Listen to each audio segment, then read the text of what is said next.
Quackenbush is sponsored by the Word on Wealth Radio Network. This is the Word on Wealth with Gary Quackenbush of GQ Law. Gary is a San Diego financial solutions attorney, protecting people like you. The Word on Wealth team of financial experts is here to answer your questions and help preserve your family's financial future. Now, you're live. Welcome to Word on Wealth. Happy Tuesday, everybody. This is estate planning day all day long. We are here every weekday, Monday through Friday. We got so many good things coming up. So today we're going to talk about estate planning. We're going to get into documents in estate plans, power of attorneys, charitable trusts, and too late, man, too late. I'm seeing too late, too many times, too often. And I just don't feel like we're paying attention to too late. So I just think that's kind of the biggest thing we're going to talk about today is when is it too late? Because when it's too late, it's too late. And if it's too late, then you just got a big problem. I mean, a bigger problem than you can imagine because you waited too long. So we'll talk about that a little bit, not to provide any terrifying stories, but I could write a book on too late. So we can talk about it today on this show. Tomorrow coming up, we got Ken Pecos of the Pecos Group. He's our real estate expert, guru expert, financial expert, tells us all about the housing market, buying and selling, everything from individual single-family homes, multi-units, small multi-units, to big multi-units, to commercial properties. Ken knows all that, and that's going to be tomorrow. And it's so good to have him on where you can call up and ask him specific questions. He's answered a lot of questions to me and you guys on the air since he's been on with us as a partner in the show, which is super cool. And then on Thursday, as always, we have my friend Anthony Wright, who is our financial expert. And he's mainly the guy that's why you get the qualifications at the beginning of the show, because he's a financial expert and we talk about all things financial on Thursday. On Friday, we have Darcy Feekway. She is a gem. We've had her on this show a couple times before. And when I need a little bit of a picker-upper on Fridays, which I like to have very frequently, I will call Darcy. And she agreed and made arrangements for us to be on with us this week. So that's super, super cool to have our list of experts coming up. So listen to the show every day. And tonight, very special on KCBQ, I, yours truly, am on the Andrea K show at 7:00. I'm on there for a little brief sighting. So you can have a sighting of Gary Quackenbush tonight on the Andrea K show. And who knows what we're going to talk about. Andrea knows all things, and we will talk about whatever she wants me to talk about. That's tonight at 7. All righty. Boy, more announcements and news. Estate planning seminar. So we are finally, I know, really? Yes, it is post-pandemic far enough where we can actually get back to doing our seminars. And what I've done is we have a seminar that's coming up on April 27th, and it's going to be about estate planning. It's going to be a short seminar. It's only going to last, I think, about 45 minutes, and it's going to be in Mission Valley. There's an escrow company office there. So as far as like all the details and all that, I've been invited to be a speaker at the seminar. And so there'll be a bunch of people there listening. And I would like to invite you, if you're interested, on April 27th. It's in the evening from 6:30 to 7:30. It's going to be in Mission Valley, Hotel Circle area. I'll get the exact details coming up in the next couple of days. But if you're interested, you'll need to call and get on our free waiting list. We have a reservation list. And just call my regular number at 855-500-TRUST and call up and just say, yes, I am interested in going to Gary's April 27th estate planning seminar. Now, it's the only one we're doing between now and the 27th. So you can just say, I want to go to Gary's seminar, and that's 855-500-TRUST. And then we will get your name and your email address and phone number. And that way we can put you on the list, and we will email you with the deets on exactly when and where. So that's April 27th at 6:30 in Mission Valley area. All righty. When we talk about estate planning, most of the time when we think of estate planning, we're thinking death and dying and dead. Okay. So that, do you have a will? Like I just got an email from someone today that says, hey, I need help with a will. And a lot of that is because we know that we need something, and it's very common to just call what we need a will. It's not all you need necessarily, but we do just wills for some people. In fact, I have somebody that we're working on very recently, and we were talking about doing a trust and the cost of a trust, and what has to be done to put a trust together. And the bottom line with the assets that are in her estate and the way she has things set up so that it's the life insurance pays out to a family member, and then her bank accounts are jointly with a brother. We can work things like that out. So basically, all she needed is a will. So we do that too. There's some lead up to that. It's not a matter of just having a will and saying, okay, I got my will. I downloaded one for free and I put it together and it says all Gary's stuff goes to my 4 kids. I mean, it's not that simple. But even if I got it right, then what happens when I pass away, we still have to have somebody still got to figure out where all my stuff is. And if I've got bank accounts, they're going to be stuck either in probate or a mini probate, what we call small estate affidavit probate. So those things are going to get stuck if I do a will. So you've got to be careful if you're doing a will. What I'm going to be doing is advising you how to get things set up so that the will might be sufficient, as long as you don't have a home, or as long as you don't have property that exceeds $180,000. And if you do, a home, always have a trust. When you have kids, always have a trust. But if you don't have a home, a house, and you don't have children, then there might be ways to do the distribution with beneficiary designation, power of attorneys, and things like that. So there are ways to get around a trust. Simplest way is probably to get a trust, but there are ways around it, and not everybody needs a trust. I mean, that's the bottom line. Some people don't. I will admit that as an estate planning attorney. Some people don't need a trust. Everybody needs an estate plan. Everybody needs a will. I don't care if you're newly married, not married, have no money, nothing, not a penny to your name. You need a will, because what you're doing is you are leaving instructions for your survivors, and your survivors will then know what you wanted, and they'll be able to provide you with the distributions or the gifting as you want it. Because you all have stuff, maybe it's just, shoes and a bicycle. I don't know, but still, who gets that stuff? If you want to say it's going to go to charity, then do a will that says, give all my stuff to charity, or give it to my sister or my nephew or something like that. But everybody needs a will. The other thing is when, in addition to a will, like let's say you're just single person, you don't have a home, your money is, you don't have a lot of money, and you're going to do a will. Well, then we'll also have to figure out who's going to take care of you healthcare wise. So you need a healthcare power of attorney. So if you're going to do a will, at a minimum, do a healthcare directive, healthcare power of attorney, which designates and says who's in charge of making those medical decisions for you if you cannot, and what your desires are.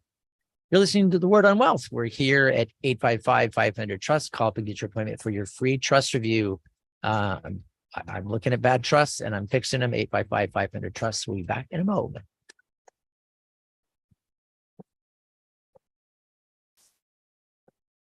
You've got questions. We've got answers. This is The Word on Wealth with Gary Quackenbush of GQ Law. Gary's here to give you peace of mind with expert estate planning, trust administration, inheritance, and probate. Call Gary to build, protect, and transfer your wealth. 855-500-TRUST. GQLaw.com. You're saving and investing for the future, and that's good. Have you ever stopped to think, where does my money actually go? This is faith-based investing with Anthony Wright. Most Christians just don't understand that the money they save for retirement usually helps fund the abortion industry and other liberal anti-family causes. But did you know that with just a few minutes of your time, we can screen and clean your investments at no cost to you? It's absolutely complimentary. Just go to the website right now, download a free copy of my book, Faith-Based Investing. It's free as well. You deserve to know the truth as the investor. Then the choice is yours. You can keep doing what you're doing, or you can line up your investments and life savings with your beliefs. We are fiduciary investment advisors. You can feel good about investing with confidence. So learn more now. Go to BibleSafeInvesting.com or call me at 931-RETIRED. Your free book is waiting for you. Go to BibleSafeInvesting.com and be sure that you listen to Faith-Based Investing this weekend right here on Family Car. Gary, how do you and your team help our listeners avoid probate? Well, first of all, probate is a process that involves attorneys, judges, and sometimes contesting parties. And so we try to avoid probate at pretty much all costs. The way we do that is setting up living trusts, setting up properly documented wills, putting the property like houses, cars, bank accounts in that trust so that it avoids probate. Probate is only necessary if the estate plan isn't set up quite right. So we help them get it set up right. And mainly that's done through a properly created living trust. Call Gary and the team at GQ Law, 855-500-TRUST, or go online and download Gary's free ebooks and videos. Read Gary's blogs. Call or click to request your free initial consultation. That's gqlaw.com, 855-500-TRUST. Who will you of your lifetime? If you're planning to buy or sell a home in San Diego County, do what I do and work with the true San Diego real estate experts. Ken Pecos and the Pecos Group helped me and my family. They can help you. This is Gary Quackenbush of The Word on Wealth. You hear Ken every week here on The Word on Wealth. He's our expert. He's got integrity, exceptional service, deep knowledge of the San Diego, Coronado, and South Bay regions. These are just some of the reasons that Ken Pecos has completed hundreds of transactions. He manages a powerful team of professionals at the Pecos Group, from single-family attached homes to luxury high-value waterfront properties to apartment buildings. Ken Pecos is ready to help you avoid problems and costly mistakes. Learn more online at kenpecos.com. That's Ken Pecos, Pecus.com, or call 619-977-8419. DRE number 010566969, brokered by eXp Realty.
Tell a friend about this broadcast outreach, The Word on Wealth, with Gary Quackenbush of GQ Law. Call or click to request your free initial consultation or to talk with a member of the team. Call Gary at 855-500-TRUST. GQ Law. All right. Hey, this is radio. We are here on The Word on Wealth. Thank you for being along. Call us up at 888-344-1170. Call me. Ask me a question. We're talking about estate planning, wills and trust. We'll talk about trust administration. And we're going to talk about waiting too long, because that's just not a good idea to wait too long. The documentation, I mean, documents are a big thing. You know, for me as an attorney, I came to the realization, this was quite a few years ago. You know, I went to college. I got a degree in business finance. I went to law school. I did some extra classes or extra coursework in estate planning and in bankruptcy work.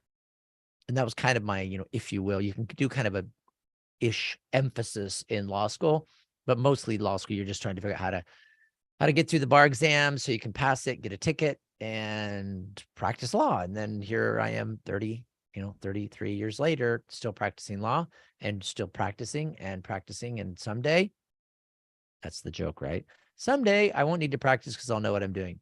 That'll never happen. We just practice all the time. That it is with life. I think life, we're just in a practice. We're in like an experiment. So the thing with the documentation. So what I realized as an attorney years and years ago, I went, wow, I have all this education. I paid for all this education. I went, there's a lot of sacrifices. Law school for me was what was really, it was really difficult for me to get through law school and pass the bar exam. It's tough. That was me. Okay. So I got through and realized after all that, what I do as a lawyer is I write things on a piece of paper and I put it somewhere. I file it with a court, I hand it to a client, I put it in a file. And then I get another piece of paper and I write some more stuff on it and I sign it and have people sign it and I put a piece of paper in this file. And that's all this stuff is. So when we talk about with estate planning, there's documents that need to be taken care of. It's because everything is with documents. I was just today explaining to someone, when mom and dad pass away, the only thing that we have to determine what they wanted is the paper. And I was challenged on that because somebody said, no, my mom said this, my dad said this, everybody knows this. My mom said this, my dad said this, everybody agrees on this. Well, it's not that I don't care what everybody agrees to, but the only thing I'm legally required to care about is what the actual documentation says.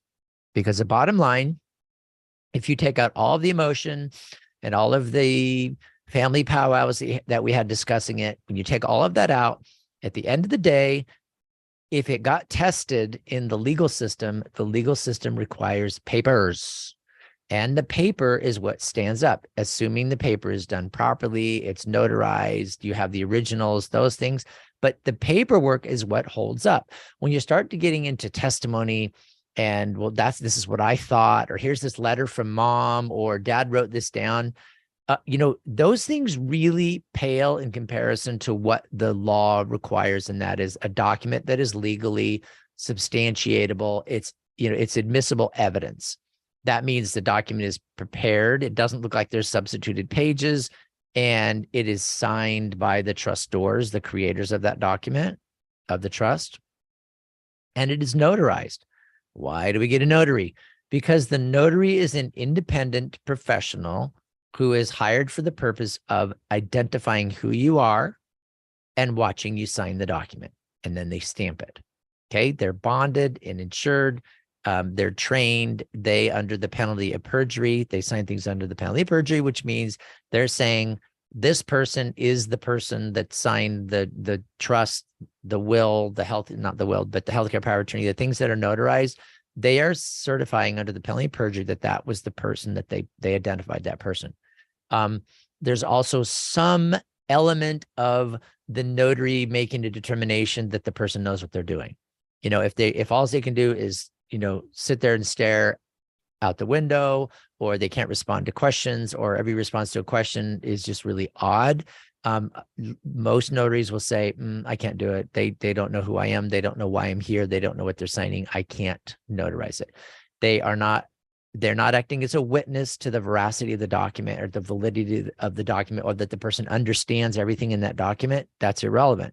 That's what the attorney is for. What the notary is doing is identifying that person, and that they actually know that they're signing a document and that it's an important document. It doesn't have to go much beyond that. They are not determining capacity. Okay, so just because something is notarized doesn't mean that the notary made a determination of the legal sufficiency of the document. Not at all. The notary is determining who signed it. That's it. That's critical, because if we don't know who signed it, because all there is a signature, it could be forged. It could have been done under duress. The person could have been forced to do it. So that's why we need a notary. The notary is also saying this person is sitting here doing it without being forced. And there's nobody here going, sign that. There's nobody moving his or her hand. It's being done voluntarily. Okay, so that's really, really important. So when you get these documents notarized and you have the original, that's admissible evidence.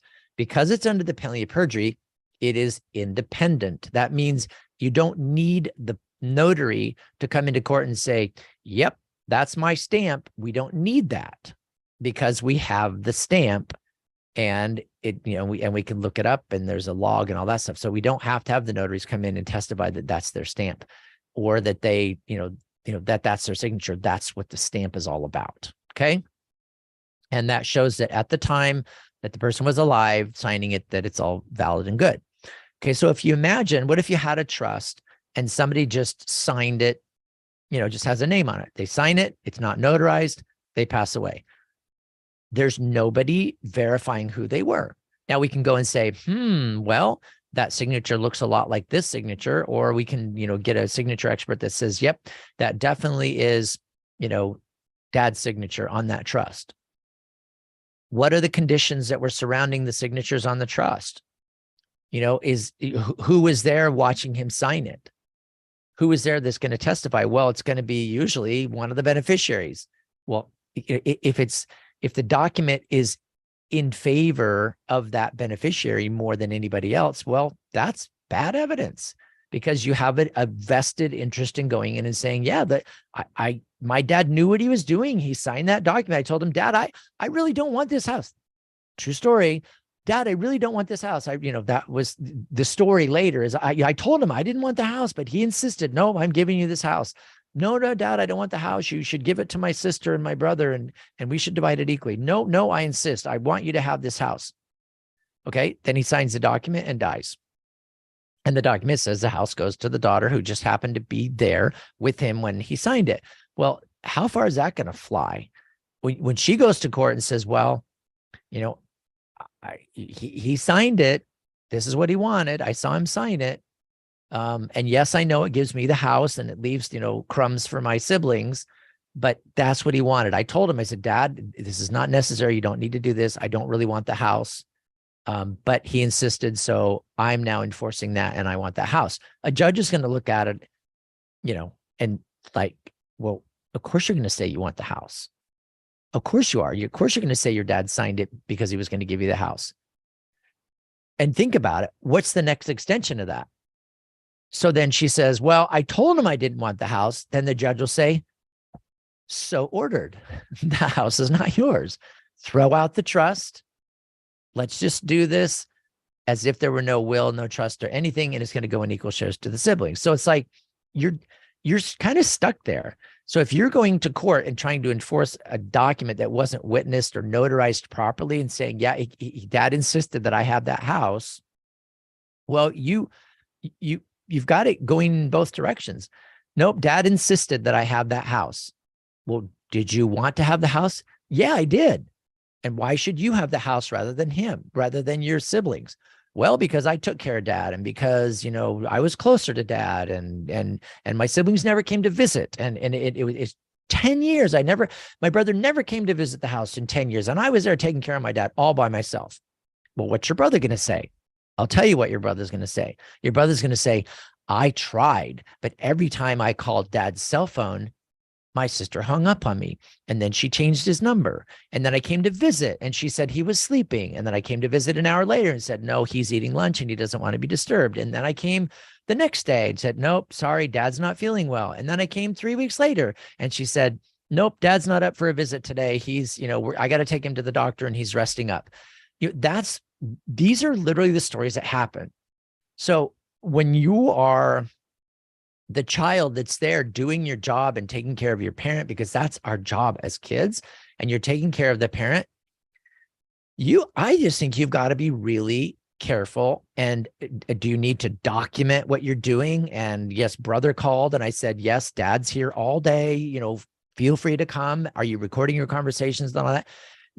I hope it doesn't come to that, but it does quite a bit. So if you're the person that's there taking care of your parent and they're saying, yeah, you're the best and we love you and you're taking care of us and we want you to have the house, they need to hire an attorney. Don't download the document. Don't get the free software. Don't, buy TurboTax that comes with the free, trust and will kit. Don't go to online and do it. Hire an attorney, because after your parents pass away, if you end up with that house, your brothers and sisters are going to say, yes, we know that you took care of Mom and Dad and we appreciate that. However, you were compensated with food and utilities and use of the car, and you filled up the tank with Dad's money, and they paid for your insurance, and they gave you a place to stay, and you didn't pay rent, and it's a nice house. And, there's all these different things like, whoa, wait a minute. So of course you can add up the cost of providing care and all that. But I just think, folks, you've got to be careful. If Mom and Dad say you should get the house, which is awesome, and that's probably a great idea, get a lawyer. And it's not for you, it's for your parents. And they need to hire the attorney. They need to be the ones making the decision. They need to be the ones going to the attorney's office. They need to be the ones that are initiating all that. So the next question is, what if your parents say, yeah, we really want you to have the house, and your brothers and sisters would be totally fine with that. Let's call them on the phone. You need it in writing. You need those documentations. And if they don't want to hire an attorney, that's going to be a problem. So what you do is you try to figure out a way to help your parents understand the need for an attorney. Now, is this self-serving? I don't know. It's my career. It's what I do. I always help people get trusts and wills. And am I very concerned about parents getting trusts and wills and getting them done right? Yes, because what I see on a very regular basis, usually about a daily basis, is a problem with a will or a trust, something that's been drafted by hand for free. It's super old. It's not right. It doesn't make sense. It's, kind of clumsy. And maybe you can interpret it right, but it's got to be something that's independent. It stands on its own 2 feet, on its own legal veracity. All right. So I've got a couple of ideas on how to help your parents get their trusts and estates together if they're a little bit resistant. You're listening to The Word on Wealth, 888-855-500-TRUST. We'll be right back. You don't need to know everything. You just need to know where to find answers. Yes, I do. I need to know everything. Welcome to the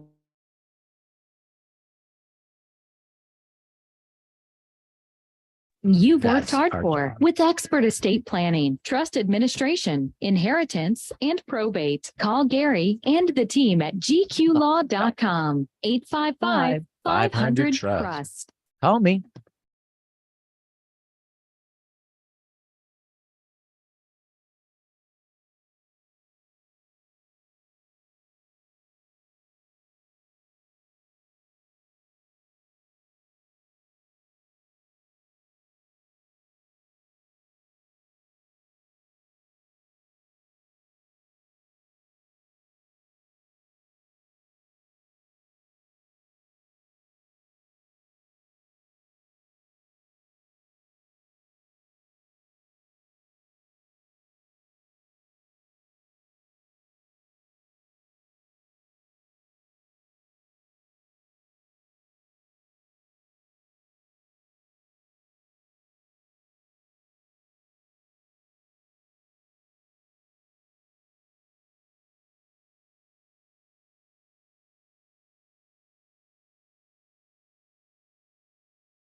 Part is life. 500-TRUST. Welcome. This is Gary Quackenbush here on The Word on Wealth. We are talking about estate planning. Actually, what we're talking about is it's too late, folks. It's too late, and you really don't want to hear that. With estate planning, the scary thing is too late-ish. So if something is too late, you waited too late, you waited too long, it's a problem. So I think I'm just going to jump to that because we were talking about documentation, and then I started to kind of get kind of wild about documentation. That's my world. That's my life. Your documents have to be right. Bottom line, period. End of story. Because if you don't understand a trust, if there's a, see, I'm sorry, one more thing on documents. If there's more than one way to interpret a provision, a paragraph, wording in a trust, if there's more than one way to interpret it, you have to go to a judge. That's probate court. So you file a petition. It's an 850, probate code 850. It's an 850 petition. It's a petition for instructions. And you say, dear judge, we have this trust here and we can't figure out what the heck it means. Because when they wrote it, according to this child, it means that as soon as dad sneezes more than twice within 30 minutes, the car goes to Susie. But at a family gathering, he said, no, I didn't say sneezes. What I meant to say was he selects cheeses. I mean, I know this sounds really stupid, but some of the stuff that people put in trust is, to me, that as an attorney, I look at it and go, it's not even English. It's like really weird words. They're putting things in like, I really hope, or I think this would be. So for example, let's say, for example, somebody, they're doing a trust document and they're writing their trust and it says, okay, I want everything to go to my 4 kids. It's going to go to Matt, Bree, Ryan, Tyler in equal shares, everything. And then the next paragraph says, and I want to give my car to my children, but only the 3 oldest. And then the next paragraph, I say, everything I own is going to go to my daughter, Bree. And then the next paragraph says, whatever's left over is going to go in equal shares to my children. So, I mean, there's all these things that are kind of contradicting. And then lo and behold, later on in the trust, I say, oh, and by the way, ignoring everything else in this trust, don't forget to give my truck to my grandson, Ezra, who should be getting his driver's license any day now. So what's happening is I'm looking through this trust and going, okay, I'm reading through it. Okay, distribution section. Section says distributions. And I'm supposed to give everything in equal shares to the 4 children. Okay, ready to go. Next paragraph. But the vehicles go to so-and-so. And then I read down further, not in the distribution paragraph, but kind of in the miscellaneous section. And it says, oh, hey, ignoring everything else, I want the trust to go to Ezra. Well, I've said earlier that the vehicles are all going to this one person here, one of my grandkids. And then this down here says the truck goes to this kid over here. Well, vehicles, my truck is a vehicle, right? Yeah. So if the paragraph up here says vehicles goes to these 3 children, and then a paragraph down here says, oh, but this vehicle goes to this, what are you supposed to do? Okay. Where I've had that issue specifically in a trial that I went to is it was a trust that was drafted, terrible drafting job. And there were chunks missing. It was just bizarre. I mean, the guy that did the trust, he's no longer doing trust, but his trusts are still out there. And what was happening is there were references saying that when the first person died, the trust was supposed to be split into 2 pieces, and that the 2 pieces were to be determined by the successor trustee how the trust is supposed to be divided at the first death. And then later on, it started to say that the trustors, the creators of the trust, were the ones that were, the surviving trustor is going to be the one that's deciding. And the confusing part was the trust supposed to be divided as an A-B split, or was the trust not supposed to be divided, and who was going to be in charge of it? So the conflicting part was who was doing the division. Was it the successor trustee, or was it the surviving trustor who originally created the trust and who is the acting trustee? Because when you create your own trust, you are the trustee. You're the one that's in charge of it. You are the creator of it. You're also the one in charge. So then you have this trust document that just had these ambiguous references on what was supposed to happen. So you have to go to court and say, so who's in charge of doing the division? Because it makes a difference. The survivor might want it divided one way, and the successor trustee might want it divided another way.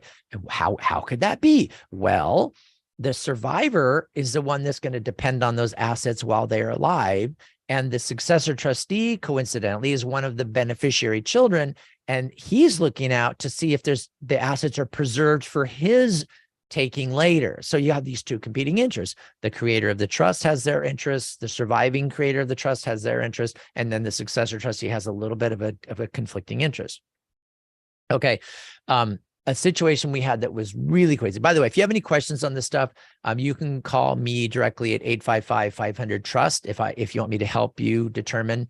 I think that the thing that you run into quite a bit is that when somebody passes away and now we're trying to distribute assets, I see way too many trustees just dividing things up and handing things out. You guys, no, red flag, orange flag, green flag, you know what all that means. Stop.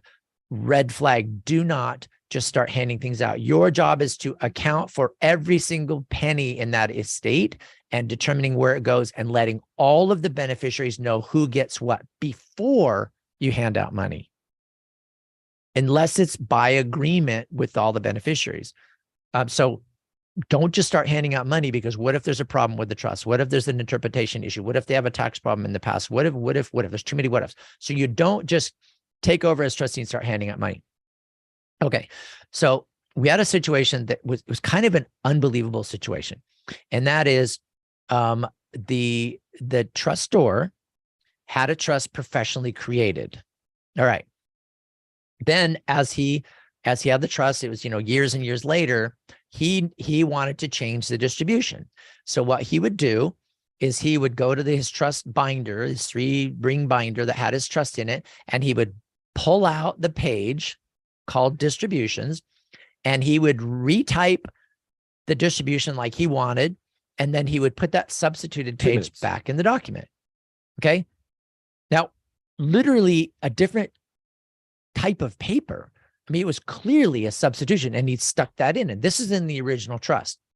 Then he would go and make notations, and he would cross something out and write to the side, trustee replaced by so-and-so, and then have it written in the margin. And then he had on his schedules on what is in the trust, he would mark in the schedules on, distributions. He'd cross something out because it was like he loaned somebody money and he was supposed to get that money back. That's how he survived. So people would pay him his money back. He'd loan him money with interest and all that. And then he wrote this schedule, and it would say, it was like, to Johnny, who I loaned $30,000, I gift to him his note. So if he loans money to Johnny, and now the gift is the note back to Johnny, that means when he dies, technically that debt is canceled. Okay. The way he would do that is he would put a line through it and put a note saying, it was like an asset saying, note owed, note money owed to me from Johnny. He would put a line next to it, put an annotation that says, when I die, this note is to be canceled. So he did all these notes all over the place. We ended up in litigation for about 3 years because we had to go to court and determine what it said. Annotations inside of a trust that change the terms will put you in court, because whether who did the annotation, who did the change, is it really the initials of the trustor, or is it the trustor's kid that went in there and made changes? Who substituted the page? Was it actually the creator of the trust, or was it somebody else that snuck in there and did it after the person passed away, or maybe while he was sleeping? So you can't make changes to your trust without doing it officially, notarized, same standard, evidence standard as you need from the original trust. All right, we're going to keep talking about this stuff to the top of the hour. It's 888-344-1170 is the number to call the station here, 888-344-1170. Call me and ask questions.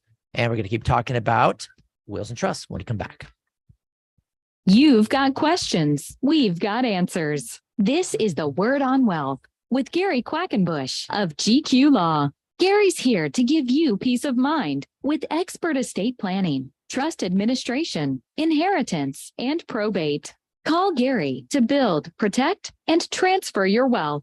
855-500-TRUST. GQlaw.com. So, Gary, we've talked a long time about estate administration. So, what is that and why is it important? Estate administration is the distribution part of estate planning. So when someone passes away and they leave money to beneficiaries, the property has to be administered. So it's like taking it from the decedent to the survivor. That's called the estate administration process. So usually you're going to have a successor trustee that's named in the trust. So have no idea what they're doing because they've never done it before. So then they call on GQ Law and we walk them step by step on how to be a successful and good successor trustee. We also do the required notifications. We notify the Department of Health Services and all the legal requirements so that they can have the estate administration done properly. We help successor trustees be successful. Call or click to request your free consultation. GQlaw.com, 855-500-TRUST, GQlaw.com. Who will you trust with the biggest financial decision of your lifetime? If you're planning to buy or sell a home in San Diego County, do what I do and work with the true San Diego real estate experts. Ken Pecos and the Pecos Group helped me and my family. They can help you. This is Gary Quackenbush of The Word on Wealth. You hear Ken every week here on The Word on Wealth. He's our expert. He's got integrity, exceptional service, deep knowledge of the San Diego, Coronado, and South Bay regions. These are just some of the reasons that Ken Pecos has completed hundreds of transactions. He manages a powerful team of professionals at the Pecos Group. From single-family attached homes to luxury high-value waterfront properties to apartment buildings, Ken Pecos is ready to help you avoid problems and costly mistakes. Learn more online at Ken. Is that you playing the guitar in the background, Gary, It is on that commercial? Yeah, man. Sounds like you're this.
Tell a friend about this broadcast outreach, The Word on Wealth, with Gary Quackenbush of GQ Law. Call or click to request your free initial consultation or to talk with a member of the team. Call Gary at 855-500-TRUST, GQlaw.com. You're live. GQlaw.com. Hey, you know what? If you go to GQlaw.com, so GQ, where do you get that? Gary Quackenbush. It's not great quality gentlemen's quarters. Or I had some guy, I know I digress. I had a gentleman, he came in and he said, GQ. He said, that is so perfect. I went, well, thank you. He says, it's perfect for somebody that deals with estate planning and, dealing with, estates and stuff after people pass away. He said, this is perfect, GQ. And I went, yeah, it's really great. Because I'm always thinking Gentleman's Quarterly. That's what I was kind of like, Gentleman's Quarterly. I used to have the magazine until it kind of turned a little bit smutty.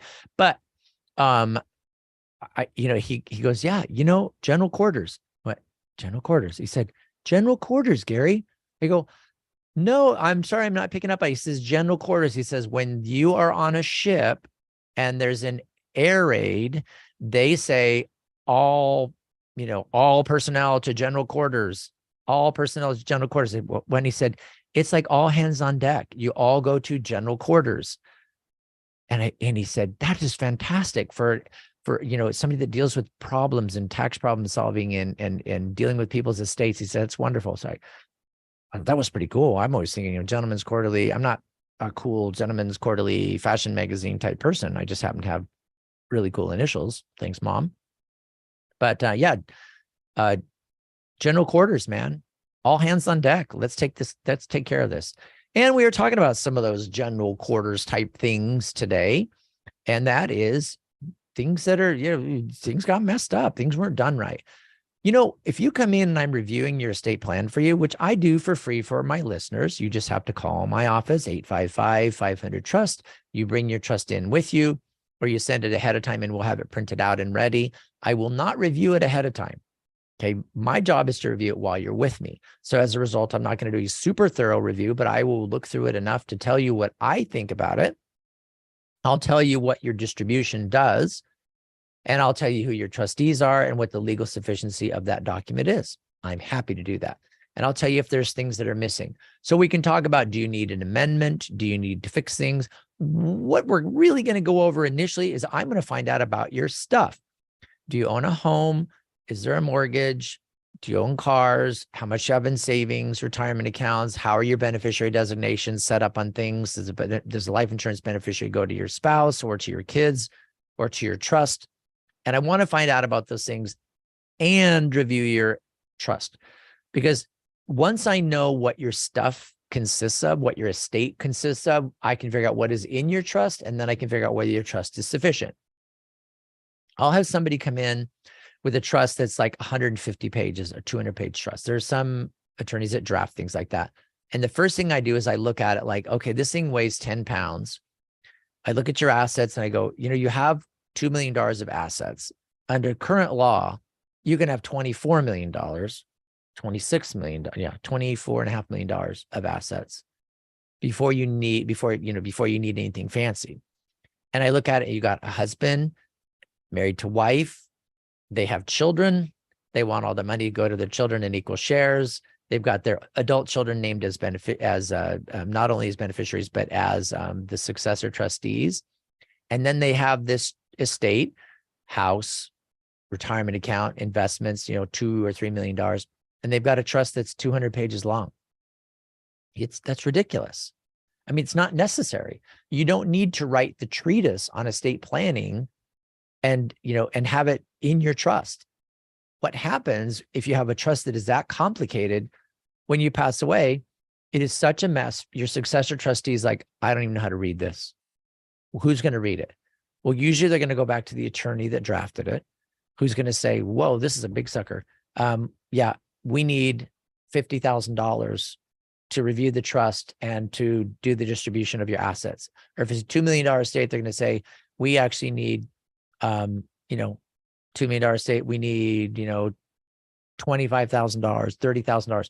So I think what I like to do is I look at a trust and I go, it's way overkill. You just really don't need this.